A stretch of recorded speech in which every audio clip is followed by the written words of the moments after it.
ጤና ይስጥልን የተከበራችሁና የተወደዳችሁ የኢትዮጵያና የዓለም አቀፍ ዜናዎች ተከታታዮቻችን በዛሬው ዕለታዊ የዜና እትማችን በሀገራችን ኢትዮጵያ እንዲሁም በመላው ዓለም የተከሰቱ አበይትና አንጋፋ ሁነቶችን በሰፊው ይዘንላችሁ ቀርበናል። ማጠቃለያ ድረስ አብራችሁ እንድትቆዩ በአክብሮት እንጋብዛለን። ዛሬ በመናቀርብላችሁ ሰፊ የዜና መርሃ ግብራችን በሀገራችን ውስጥ ኢኮኖሚና የመሰረተ ልማት ግንባታዎች ላይ የተመዘገቡ አዳዲስ ስኬቶችና የተጀመሩ ግዙፍ ፕሮጀክት ወቅታዊ ጉዳይ፣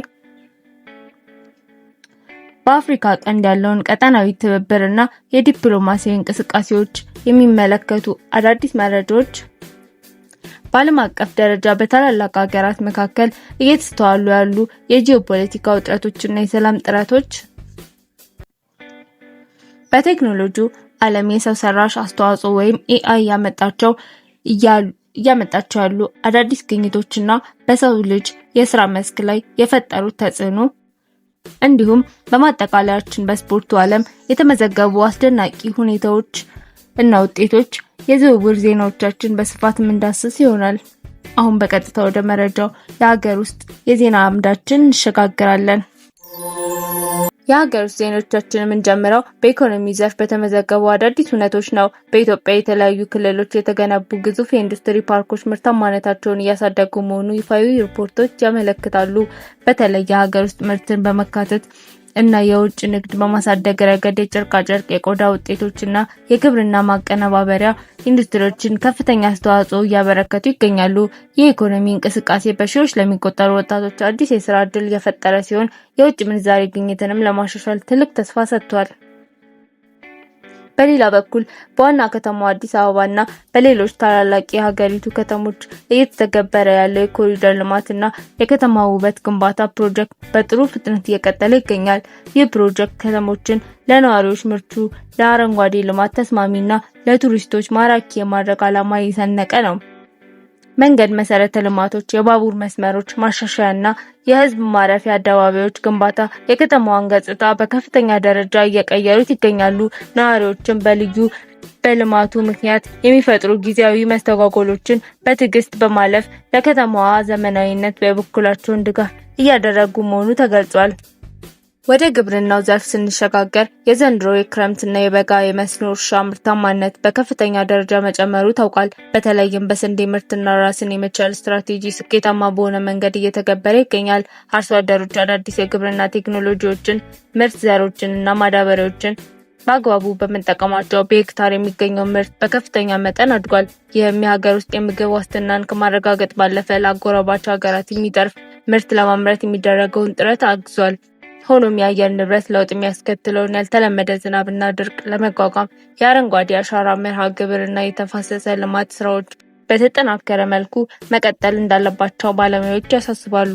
ፕሮጀክት ቤዝድ ናቸው፣ ግን ነገ ከተማ ሊሆኑ የሚችሉ መሆናቸውን ማየት እንችላለን። ስለዚህ ነባሮቹን ለማደስ ይሄን ያህል ፈተና ተወሰደብን። ዛሬ ላይ ኤክስፒሪየንስ አግኝተናል፣ ልምድ አግኝተናል።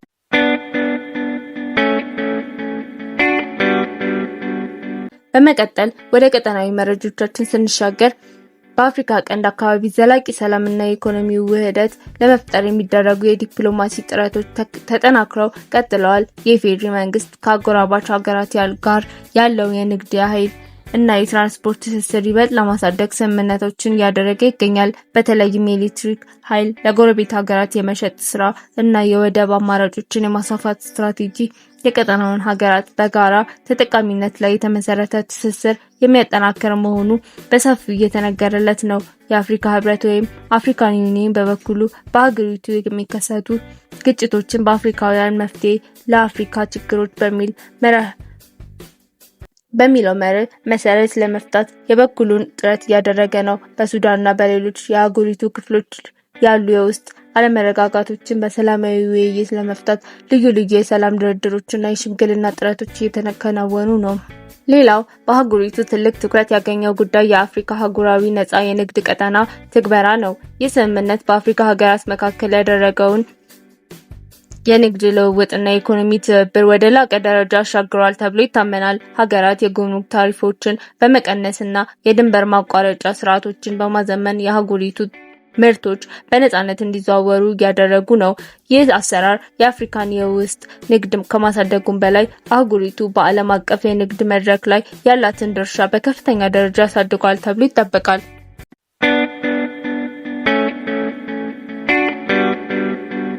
አድማጮቻችን አሁን ደግሞ ወደ ዓለም አቀፍ አበይት ዜናዎቻችን እንሸጋገራለን። በታላላቅ የዓለም ሀያላን ሀገራት መካከል ያለው የፖለቲካና የኢኮኖሚ ፍክክር አሁንም የዓለምን ትኩረት እየሳበ ይገኛል። በዩክሬንና በሩሲያ እንዲሁም በታማኝ ምስራቅ ወይም ሚድል ኢስት አካባቢ ያሉ ግጭቶች በዓለም አቀፍ ኢኮኖሚ፣ በነዳጅ ዋጋና በምግብ አቅርቦት ሰንሰለት ላይ ያሳደሩት ተጽዕኖ አሁንም አልበረደም።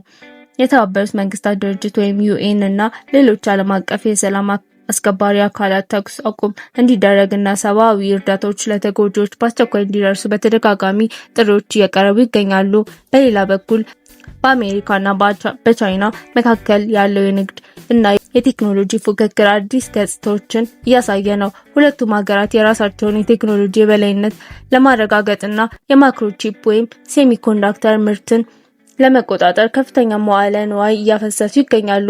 ይሁን እንጂ ይህ ፉክክር ወደ ቀውስ እንዳያመራ በሁለቱ ሀገራት ከፍተኛ ባለስልጣን መካከል የሁለትዮሽ ውይይቶችና ግንኙነቶች እየተደረጉ መሆኑ የዓለምን ስጋት በጥቂቱ ቀንሶታል።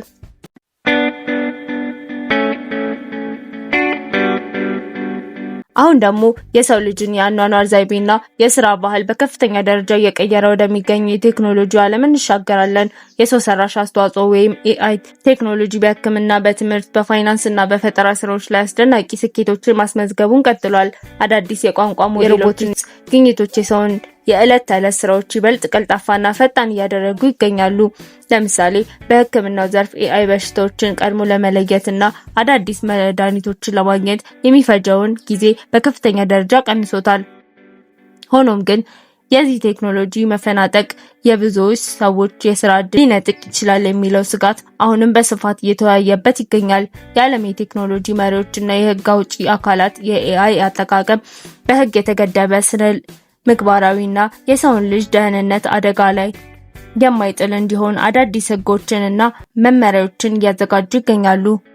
በጠፈር ምርምር ዘርፍም ታላላቅ ስኬቶች እየተመዘገቡ ነው። የግል የጠፈር ኩባንያዎችና የመንግስት ጠፈር ተቋማት እንደ ናሳና የቻይና ጠፈር ኤጀንሲ ወደ ማርስና ጨረቃ የሚያደርሱትን ጉዞ አጠናክረው ቀጥለዋል። በቅርቡ የተላኩ አዳዲስ የጠፈር መንኮራኩሮችና ቴሌስኮፖች ስለ ጋላክሲያችንና ስለ ሌሎች ፕላኔቶች አስደናቂ ምስሎችንና መረጃዎችን ወደ መሬት እየላኩ ይገኛሉ።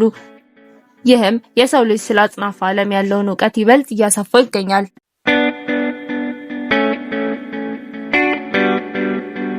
በዜና ማጠቃለያችን ወደ ስፖርቱ ዓለም እናመራለን። የኢትዮጵያ አትሌቶች በዓለም አቀፍ የረጅም እና የመካከለኛ ርቀት የሩጫ ውድድሮች ላይ ሀገራቸውን ማስጠራታቸውን ቀጥለዋል። በታዋቂ ዓለም ማራቶኖች እና የዳይመንድ ሊግ ውድድሮች ላይ ወጣትና አንጋፋ አትሌቶቻችን የወርቅ፣ የብር፣ የነሐስ ሜዳሊያዎችን በመሰብሰብ የሀገራቸውን ባንዲራ በዓለም መድረክ ላይ ከፍ አድርገው አውለብልበዋል። ይህ ስኬት ለቀጣይ ትውልድ አትሌቶች ትልቅ መነሳሳትን የፈጠረ ሆኗል። በእግር ኳሱም ዓለም በአውሮፓ ታላላቅ ሊጎች የእንግሊዝ ፕሪሚየር ሊግ፣ የስፔን ላሊጋ እና የሻምፒዮንስ ሊግ የሚደረጉ ጨዋታዎችን በከፍተኛ ፉክክር እየተካሄዱ ይገኛሉ። ታላላቅ ክለቦች አቋማቸውን ለማጠናከር አዳዲስ ተጫዋቾችን በከፍተኛ የዝውውር ዋጋ ለማስፈረም የሚያደርጉት ጥረት የደጋፊዎችን ቀልብ ስቧል። በሌላ በኩል የታዳጊ ሀገራት እግር ኳስ እድገትም የሚደነቅ ሲሆን በርካታ ወጣት ተሰጥኦዎች ወደ አውሮፓ ታላላቅ ክለቦች እየተዘዋወሩ ድንቅ ብቃታቸውን እያሳዩ ይገኛሉ።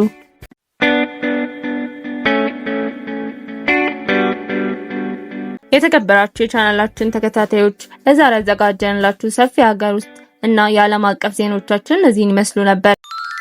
ተደራሽ ለማድረግ የምናደርገውን ጥረት ለመደገፍ ቻናላችንን ሰብስክራይብ ማድረጋችሁ እንዳትረሱ። እንዲሁም የዛሬውን ዜና ከወደዳችሁት ላይክ በማድረግ ለሌሎችም ሼር በማድረግ አጋርነታችሁን እንድታሳዩ እንጠይቃለን። በቀረቡት መረጃዎች ላይ ያላችሁ ማንኛውም አስተያየት ወይም ጥያቄ ከታች ባለው የአስተያየት መስጫ ወይም ኮሜንት ሴክሽን ላይ እንድትጻፉልን በየቀኑ አዳዲስና እውነተኛ መረጃዎችን ይዘንላችሁ እንቀርባለን። እስከ ቀጣዩ የዜና እትማችን ድረስ ሰላምና ፍቅር ለእናንተ ይሁን።